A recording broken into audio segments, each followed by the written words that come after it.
विशिष्ट महर्षि और प्रभु रामचंद्र जी का ज्ञानमयी संवाद सुनते हैं द आर्ट ऑफ लिविंग के फैकल्टी स्वामी वैशंपायन जी की वाणी से। अगर आपने अभी तक इस चैनल को सब्सक्राइब नहीं किया है तो इसे जरूर सब्सक्राइब करें और सब्सक्राइब करने के बाद बेल आइकन को भी जरूर दबाएं। जय गुरुदेव। योग वशिष्ठ के अगले एपिसोड में आप सबका बहुत बहुत स्वागत है। पिछले एपिसोड में जो ऋषि शिकारी को समझा रहे थे कि स्वप्न के भीतर और सृष्टि के भीतर क्या सिमिलैरिटीज है, क्या समानताएं है, उसी चर्चा को आगे बढ़ाते हैं। ऋषि ने कहा, असीम चेतना के पारमाण्विक कण में संसार की अवधारणा या अनुभव उसी प्रकार विद्यमान होता है जिस प्रकार दर्पण में होने वाला परावर्तन मात्र दर्पण ही होता है, तो भी वह असीम चेतना से भिन्न नहीं होता। असीम चेतना में संसार की धारणा का अनुभव किस प्रकार होता है, उसका एक सुंदर एग्जाम्पल दे रहे दर्पण के साथ। दर्पण के सामने, शीशे के सामने आप कुछ भी लेके आओ, वह शीशे में बिल्कुल वह उसका प्रतिबिंब वहाँ पे दिखाई देता है, रिफ्लेक्शन दिखाई देता है।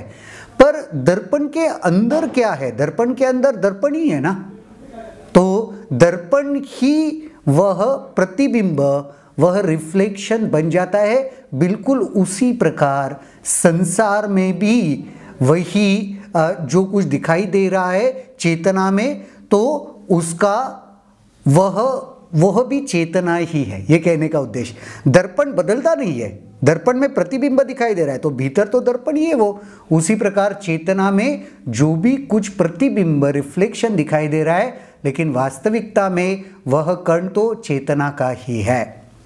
यह असीम चेतना अनादि भी है और अनंत भी, और स्वतः ही सृष्टि कहलाती है। यही असीम चेतना अनंत है, अनादि है, और यही स्वतः को सृष्टि कहलाती है। जहाँ जहाँ यह चेतना प्रकाशित होती है वहाँ वहाँ सृष्टि अवस्थित रहती है, तथा जिस प्रकार शरीर से अवयव अलग नहीं होते, उसी प्रकार यह भी उससे अलग नहीं होती। तो जहाँ जहाँ चेतना प्रकाशित है वहाँ वहाँ सृष्टि भी प्रकाशित है, वहाँ वहाँ सृष्टि भी है। आप नकार नहीं सकते, क्योंकि हर एक कण में वह चेतना में ही सृष्टि का परछाई, रिफ्लेक्शन हम देख रहे हैं। तो जहाँ पे चेतना है वहाँ पे सृष्टि भी है। और जैसे तुम शरीर को अवयव से अलग नहीं कर सकते, उसी प्रकार यह जो सृष्टि है उसको आप चेतना से अलग नहीं कर सकते। तुम भी चेतना हो, मैं भी चेतना हूँ, संपूर्ण संसार चेतना है। इस बोध से सृष्टि चेतना का ही अविभाज्य अंग है, इसलिए यह अनुत्पन्न है। मैं भी चेतना हूँ, तुम भी चेतना हो, संपूर्ण संसार चेतना है। इस बोध से अगर देखो तो सृष्टि चेतना का अविभाज्य अंग है। तुम सृष्टि को चेतना से अलग नहीं कर सकते, चेतना ही है वो भी, और इसीलिए सृष्टि भी अनुत्पन्न है। चेतना उत्पन्न होती है क्या? नहीं, वह अनुत्पन्न है, वो शाश्वत है, हमेशा के लिए। उसी प्रकार मैं भी चेतना का पारमाण्विक कण हूँ, इसलिए मैं भी असीम हूँ, सर्वव्यापी हूँ। तो मैं कोई अलग नहीं हूँ, मैं भी तो चेतना का कण हूँ।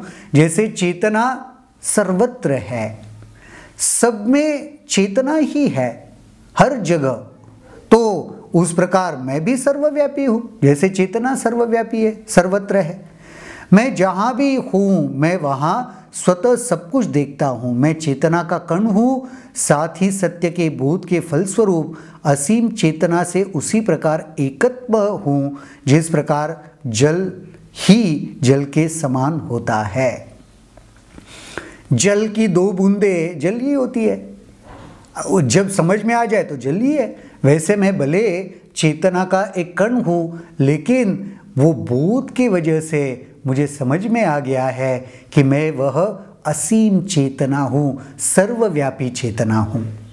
इस प्रकार ओज में प्रविष्ट होने पर मैंने तीनों लोकों का अनुभव किया। ये तीनों उसके अंदर घटित हुआ और उसी के अंदर ही, उसके बाहर नहीं। मैंने इन तीनों लोकों को देखा। इसे स्वप्न कहे या जागृति, भीतर हो या बाहर हो, यह सब असीम चेतना के ही अंदर है। उधर भीतर तीन लोकों का भी अनुभव किया। अब इसे ये भी उसके अंदर ही था। कितना अजीब है देखो, तीनों लोग भी उसके अंदर ही समाये थे। अब इसको जागृत कहे या स्वप्न कहे, भीतर कहे या बाहर कहे, क्योंकि है तो बिल्कुल वास्तविक ही प्रतीत हो रहा था। शिकारी ने पूछा, यदि यह सृष्टि अकारण है तो कैसे इसने अस्तित्व ग्रहण किया, और यदि यह सकारण है तो स्वप्न सृष्टि का कारण क्या है। अब शिकारी प्रश्न पूछ रहा है, अगर ये अकारण है, किसी कारण के बगैर अगर ये है तो अस्तित्व में कैसे आई? क्योंकि कारण लगता है ना, किसी भी चीज़ को अस्तित्व आने के लिए कुछ कॉज एंड इफेक्ट कहते हैं ना, तो कॉज कहाँ है? अगर आप कहते हो ये अकारण है, without any cause, without any reason है, तो फिर अस्तित्व में कैसे आई? और अगर यह सकारण है तो स्वप्न सृष्टि का कारण क्या है? और अगर आप कहते हो ये कारण की वजह से है, तो इसका रीजन क्या है? यह स्वप्न सृष्टि जो बनती है उसका रीजन क्या है? ऋषि ने उत्तर दिया, आदि में सृष्टि का कोई कारण नहीं था। जब इस सृष्टि के पदार्थों का कोई कारण ही नहीं था तो पदार्थों की परस्पर विरोधी विभिन्नता भी नहीं थी। इन सब में एक ही परब्रह्म प्रकाशित होता था और इन्हें सृष्टि कहा जाता था। इनिशियली तो इसमें कोई कारण नहीं था, ये परब्रह्म था और परब्रह्म में ही इसकी परस्पर विभिन्नता भी अलग अलग नहीं दिखाई देता था, एक ही दिखता था, एक ही होता था, विभिन्नता से रहित था, तो इसको सृष्टि कहते थे। अतः यह कारण विहीन सृष्टि ब्रह्म है, परंतु यह प्रतीत होता है उसी का हिस्सा जिसके हिस्से होते ही नहीं, जो अविभाज्य होने पर भी विभिन्न होती है, रूपहीन होने पर भी रूप होता है। क्योंकि यह विशुद्ध चेतना है, इसलिए चर और अचर पदार्थों की तरह विभिन्न रूप धारण करती हुई प्रतीत होती है। यानी वास्तविकता में नहीं होता है, ऐसे लगता है कि ये विभिन्न चर अचर, चलने वाले और स्थिर ऐसे पदार्थों का, जीवों का यह रूप धारण करती है, ऐसे प्रतीत होता है तो विशुद्ध चेतना। विशुद्ध चेतना के परब्रह्म के अलावा और कुछ नहीं है, प्रतीत मात्र ऐसे होता है कि इसमें चर और अचर रूप धारण होते हैं। इस प्रकार यह देवता संत आदि उत्पन्न करती है और संसार चक्र को धारण करती है।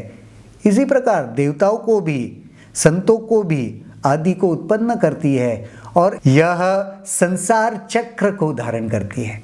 यह जो दुनिया हम कहते हैं उसको, उसका एक चक्र है, उसको धारण करती है।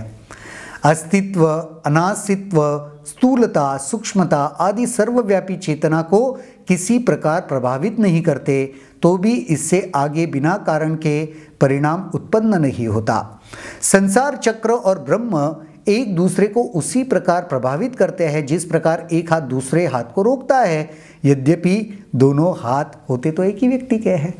तो संसार चक्र और ब्रह्म एक दूसरे को प्रभावित करते हैं। किस प्रकार? जिस प्रकार एक हाथ दूसरे हाथ को रोकता है तो एक ही व्यक्ति के हाथ, फिर भी वो रोक सकता है, उसी प्रकार इस प्रकार यह सृष्टि बिना इच्छा के किसी मनोवैज्ञानिक कारण के हुई।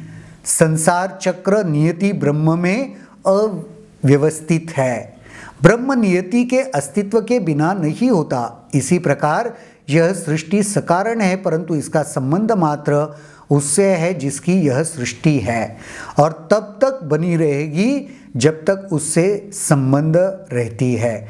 अज्ञानी सोचता है कि ब्रह्म बिना कारण इस सृष्टि के रूप में प्रकाशित होता है, और वह कार्य और कारण की इस गुत्थी या भ्रामक धारणा में फंस जाता है कि कार्य कारण संबंध वास्तविक है तथा अनुल्लंघनीय है, सृष्टि का होना दैव योग है। तो यहाँ पे तो ये कह रहे कि सृष्टि का होना दैव योग नहीं है, ब्रह्म में ही ये सारा खेल चल रहा है, ब्रह्म ही कारण है, और ब्रह्म ही कारण होने की वजह से यह सृष्टि, इस संसार का रचना हुआ है।